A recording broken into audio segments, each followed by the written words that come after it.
Halo teman-teman, pada kesempatan ini kita akan membahas tentang salah satu contoh kasus yang sering dipertanyakan oleh teman-teman di seputar dunia kerja terkait apakah magang dapat gaji. Nah, ini ada contoh kasus nih teman-teman. Saya adalah karyawan dengan status magang. Yang saya mau tanya adalah pertama, penerapan magang itu sebenarnya seperti apa sih? Lalu yang kedua, jangka waktu seseorang bisa magang dalam suatu perusahaan berapa lama? Lalu yang ketiga, apa yang didapat oleh orang yang magang dalam perusahaan? Yuk teman-teman, kita belajar bareng bersama saya Budi di Rewata Channel.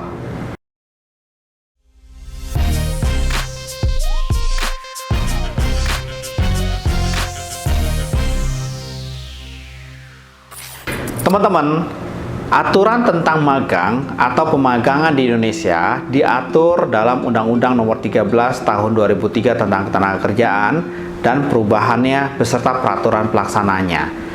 Pemagangan atau yang dikenal pula dengan sebutan magang adalah bagian dari sistem pelatihan kerja yang diselenggarakan secara terpadu antara pelatihan di lembaga pelatihan dengan bekerja secara langsung di bawah bimbingan dan pengawasan instruktur atau pekerja atau buruh yang lebih berpengalaman dalam proses produksi barang dan atau jasa di perusahaan dalam rangka menguasai keterampilan atau keahlian tertentu.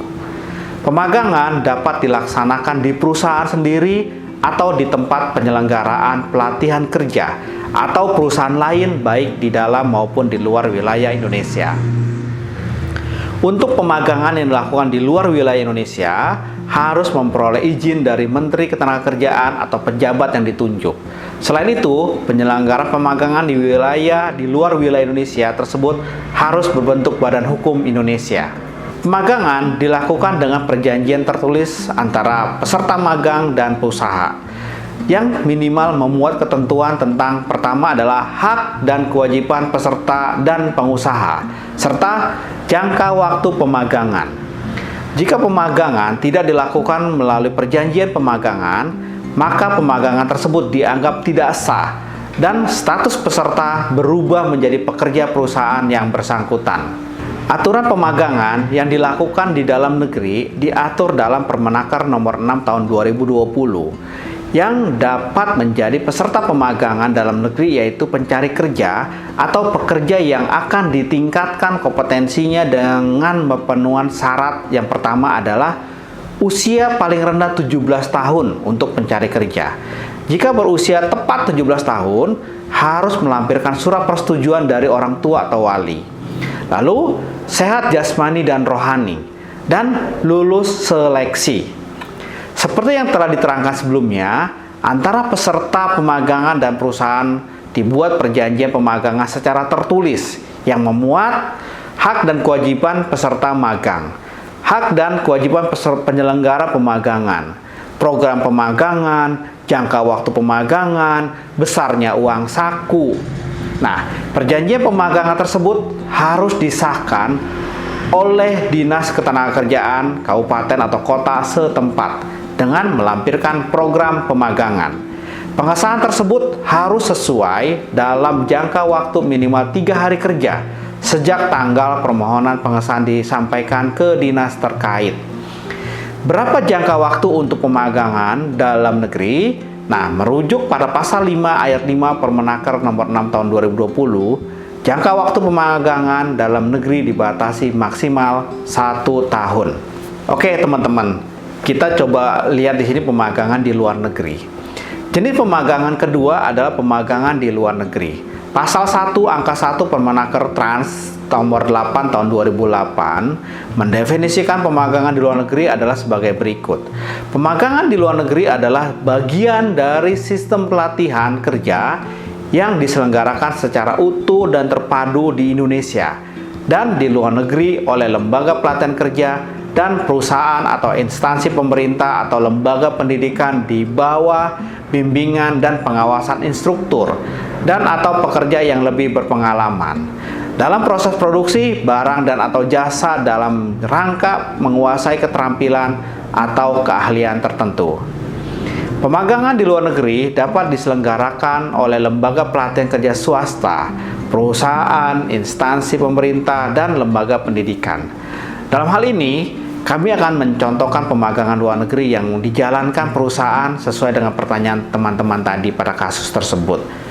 Dalam hal pemagangan dilakukan di luar negeri, menurut pasal 13 ayat 1 huruf D dan E Permenaker Trans nomor 8 tahun 2008, perjanjian pemagangan tidak hanya antara peserta magang dengan perusahaan, tetapi juga antara perusahaan tersebut dengan lembaga penerima pemagang di luar negeri. Penyelenggaraan pemagangan tersebut harus mendaftarkan secara tertulis pemagangan tersebut dengan disertai dokumen-dokumen yang dipersyaratkan sebagaimana dalam pasal 13 ayat 1 Permenaker Trans nomor 8 tahun 2008. Di antaranya adalah melampirkan salinan perjanjian kerja antara perusahaan dengan lembaga penerima pemagangan di luar negeri, serta salinan perjanjian pemagangan antara pekerja peserta pemagangan dengan perusahaan.